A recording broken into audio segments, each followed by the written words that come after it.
Well, the first thing I remember about the tour was being introduced to the Beatles at the start on one of the stages at the first date we played. I can't remember where it was. And Paul, who was always the spokesman at that time and the diplomat, introduced me one by one to these funny fellows with the funny hair. I'd heard of them, of course, and heard Love Me Do, and I loved it. And I thought, oh, what a funny lot. This should be a bit of a tour. And the thing I remember was they opened the show. A lot of people said at the time that they were very loud. They were over-amplified and all this business. And, of course, you know, they didn't know much about working on a big, full theatre stage, so they had a lot to learn. I remember sort of certain incidents like Paul, or I think it was Paul, practising his autograph loads of times on a photograph and coming in to show me, you know, what do you think of this one? What do you think of that one? And George always talking about being rich and wanting to make lots of money.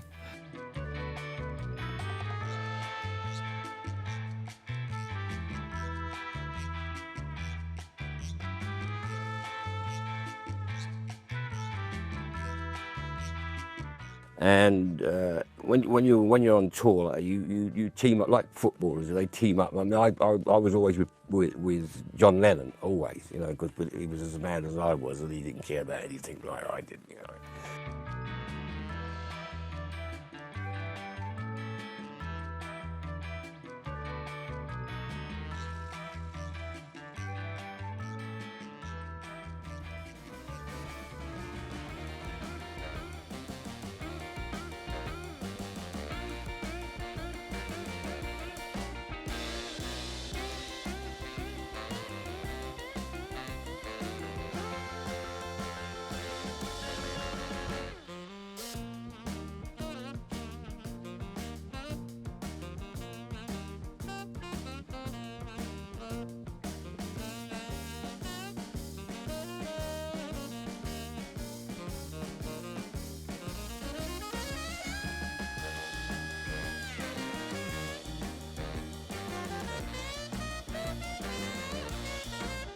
That February, the Shadows were still prominent in the music charts. The basic difference between the Beatles and groups like the Shadows and that had gone before, I think, mainly was that they weren't so immaculate and smart and well turned out. They were very ordinary sort of fellas, and their music was much more earthy and basic, had a lot of rock and roll in it. And I think this is what got the kids really going. Because, I don't know, they just sort of did what they liked. They sort of did their own thing, as it were, even then. And I used to watch them every show. And although sometimes they were loud, and sometimes things went wrong with amplifiers and things, they still had this great magnetic quality where you had to watch them because you didn't know what they were going to do next, because they sort of looned around on stage even then. And the music was just a good, happy sound.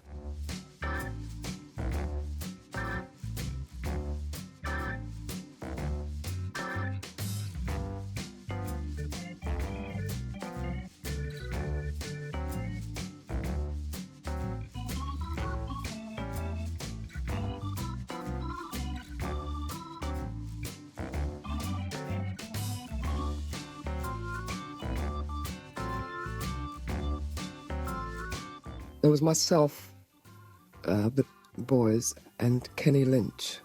Kenny Lynch is a nutter, you know, for starters. And we were sitting in the lounge after the show, just relaxing and talking, and these people came in with evening dress on and said, please come in and join us. So we didn't really fancy it, but we went in after much nagging. And we're dancing around and messing about. Actually, we probably didn't look too great. I mean, everyone had leather jackets on, and Kenny had Wellington boots on, things like that. And there was all these women with long evening gowns and men in monkey suits. All of a sudden, a fellow with a red face came and sort of asked us to leave. Well, sort of told us to leave, really. And so we got kicked out. And somehow the press got to know. All of a sudden, there was a phone call a couple of days later from one of the nationals saying, is it true, so-and-so? Because we were dead scared. We thought it would be terribly bad publicity. But it got into all the dailies, and everybody seemed to be on our side, as it were, and say, you know, how terrible it is that these snobs should exist. And I remember at the time that the headline was sort of something like Helen Shapiro, Kenny Lynch, and the instrumental group, the Four Beatles, asked to leave, blah, blah, blah.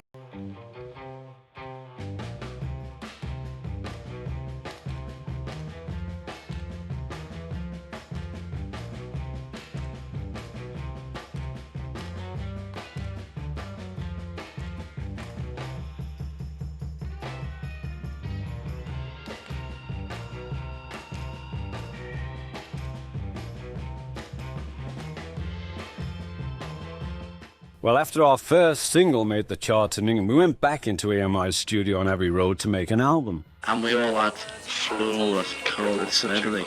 The first album was recorded in one long 12-hour session. We recorded the first Beatles album in a day. 10 o'clock in the morning till 10 o'clock at night. 14 tracks, worked all day. I'd been up to the Cavern and I'd seen what they could do. I knew their repertoire, I knew what they were able to perform. And I said, let's record every song you got.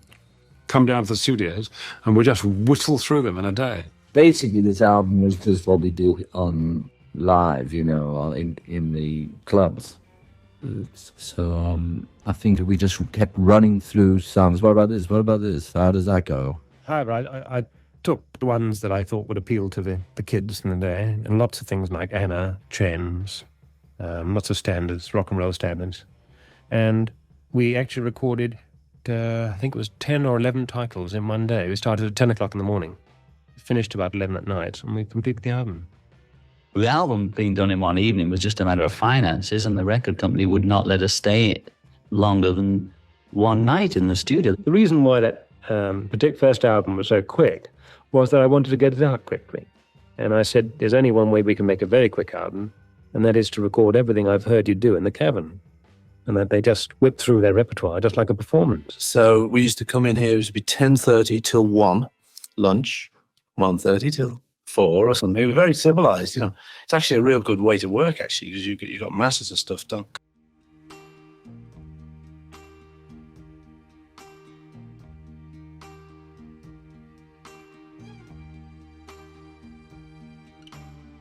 I saw her standing there. That's Paul doing his usual good job of producing a good, as George Martin used to call them, pot boiler.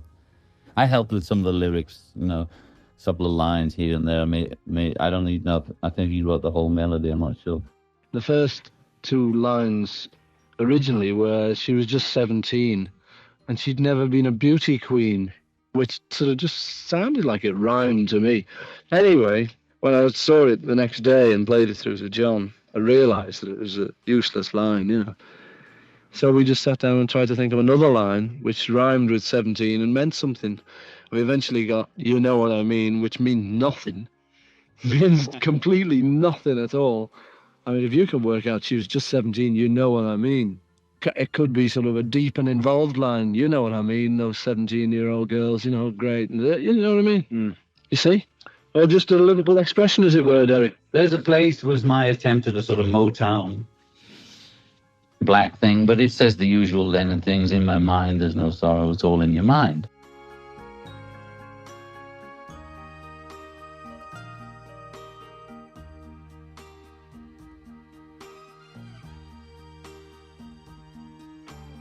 Do you want to know a secret? He says You want to know? Well, I can't say I wrote it for George in that way. That my mother had always, she was a comedian.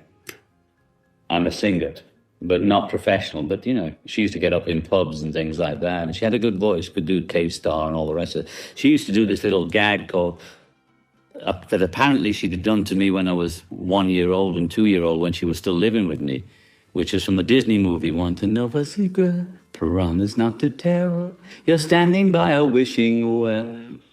Okay, that's from a Disney movie. So I had this sort of thing in my head, and I wrote it and just gave it to George to sing. Now that record we made quite a long time ago. It was on our first album. It's a good song. Yeah, but I have to sing it. I don't allow you. Be honest.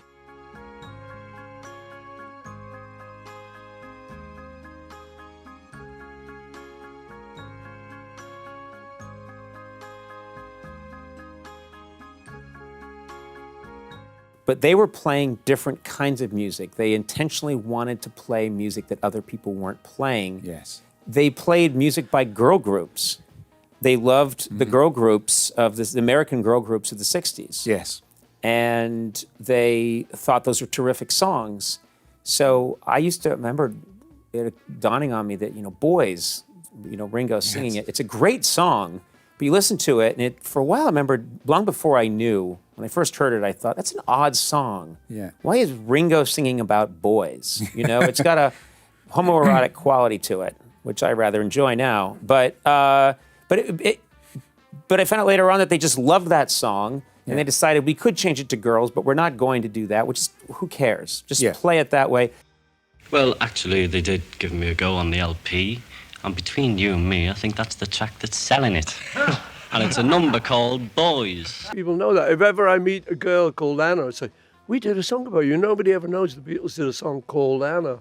So all the Annas out there now know. Yeah, so Arthur Alexander, he used to be a co-writer with Sam Cooke as well. Did he?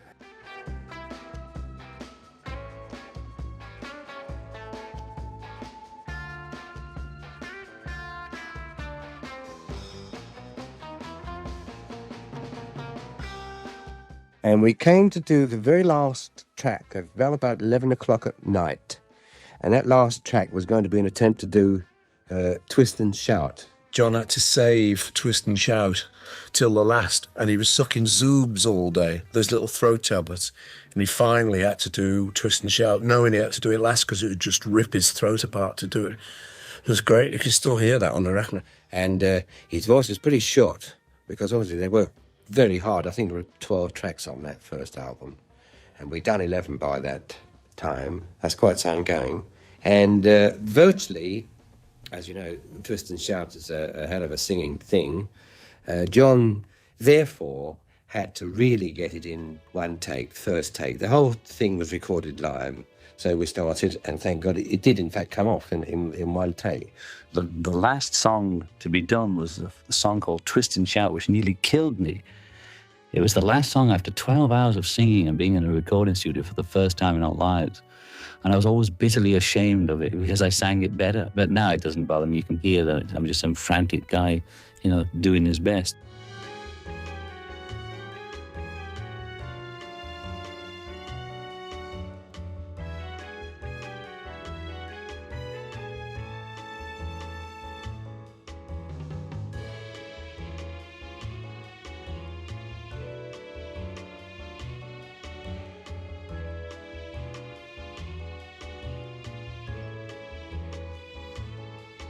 They would have 50%, my company would have 50%. We'd have a 50-50 venture.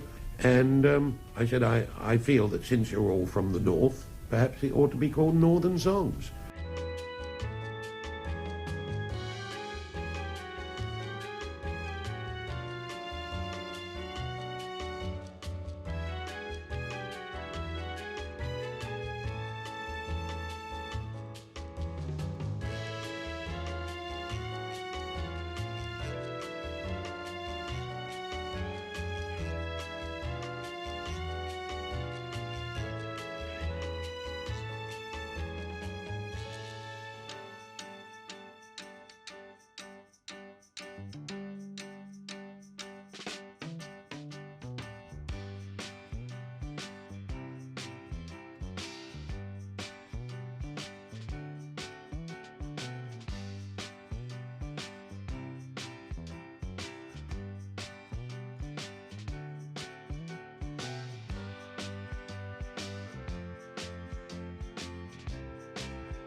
But George missed the corner completely and came off down this road and crashed the Beatles bus containing all four of the Beatles, all of their gear, and presumably Neil Aspinall. They were trying to get the van out of the hedgerow when, bad luck, a local policeman came by on his bike.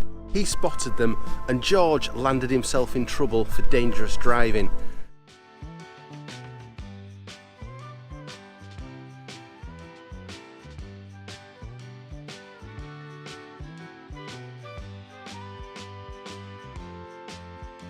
One night she was waiting for him in the car outside a gig, and a girl came up, put her hand through the window and scratched her face. She managed to lock the doors and wind up the window before the girl could do anything worse, but it shook her.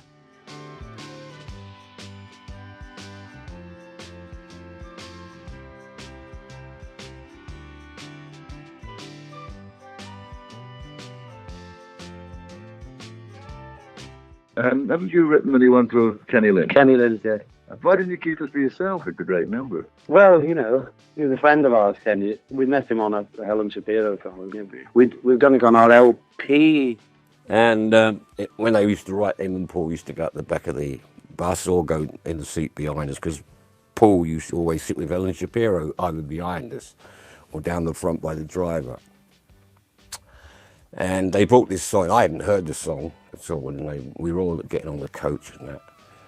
And she came over I was talking to John and Paul, and she came over and she said, I think that song's a bit too manly for me and all that. So she said, no, we've written it for you. She said, well, I don't know, I'm only 16 or 15, whatever she was like. So I said, what's the song then? Let's have a listen. So Paul got down, sat down and got his guitar, and he played the song for me. I was doing the album. So I said to him, I was doing an album then, I said to him, oh, I like that, I'll do that.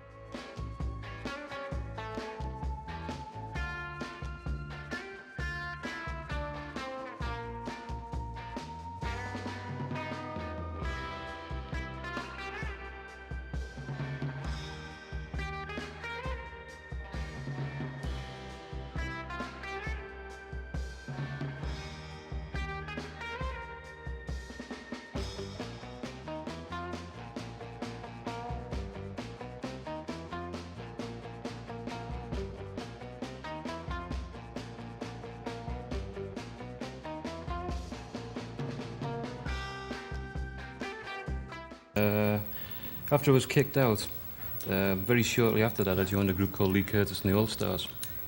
And on 2 occasions I played on the same bill as them. One was at the Cavern in Liverpool and the other was at the Majestic Ballroom. And we were playing support to them on these occasions. Mm-hmm. And it meant that as we were coming off stage, the Beatles were going on stage. But nothing was ever mentioned. There was no acknowledgement. Nobody said, sorry, Pete, or we'll talk to you later about it, or it was business, or nothing? No, yeah. Just stony silence. Yeah.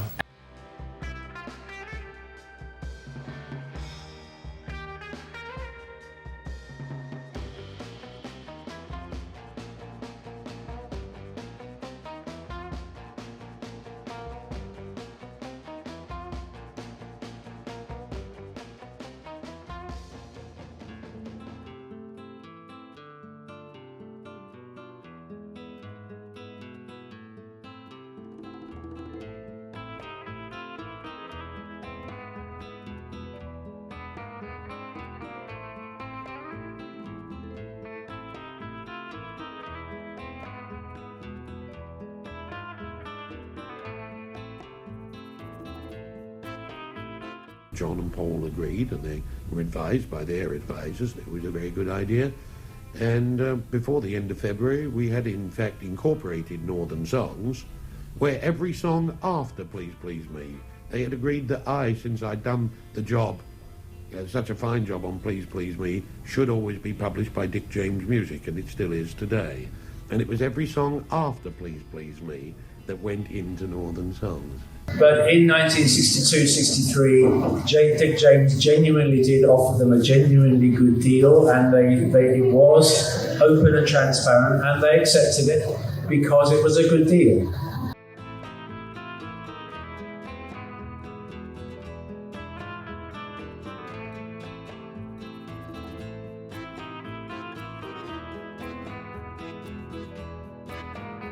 I remember sitting with them as they watched themselves on their first ever television appearance, which was up the north, up in Sheffield or somewhere. And of course they couldn't believe what they looked like. We really looked like that, because they moved, unlike the Shadows, who had always had set movements, they just did what they liked. Of course, from that moment on, they took over the tour. It was their tour, really. The kids just went wild. went potty, and they used to chase them around the hotels and around the theatres. And through them, we packed them in.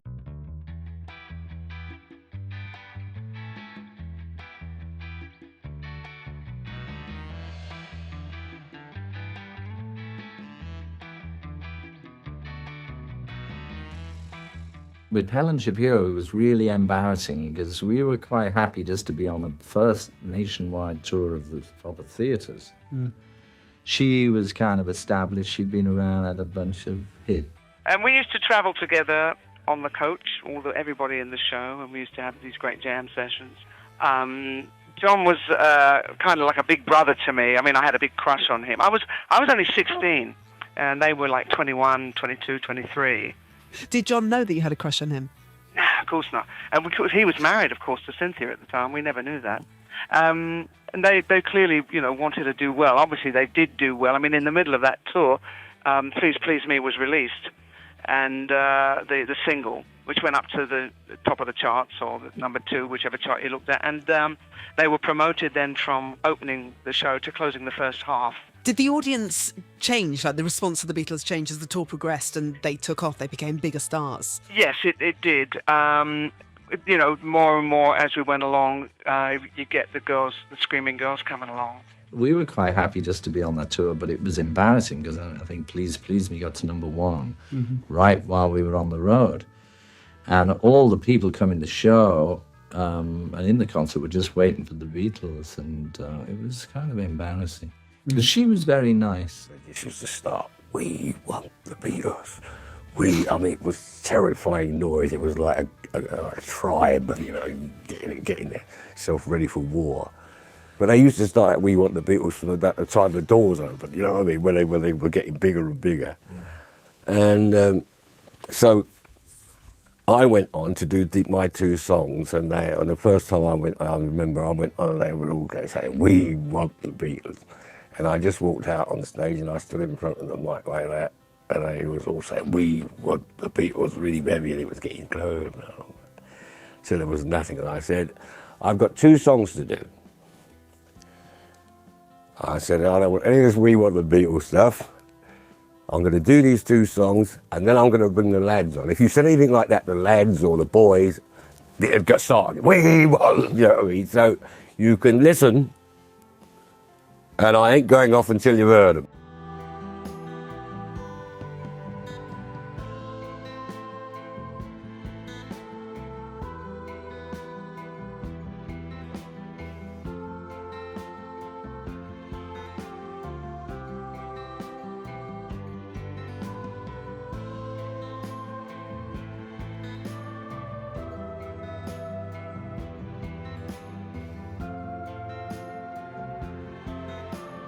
And they were writing songs at the back of the coach. And Kenny Lynch, who at that time fancied himself as a songwriter, and in fact had hits written with people like Doc Pomus and Mort Shewan, sauntered up to the back of the coach and decided he would help John and Paul write a song. A period of about half an hour elapsed and nothing seemed to be coming from the back. And then suddenly Kenny rushed to the front and said, well, that's it. I'm not going to write any more of that bloody rubbish with those idiots. They don't know music from their backsides. That's it. No more help from me. And the song that they were writing at the time was a song called From Me to You.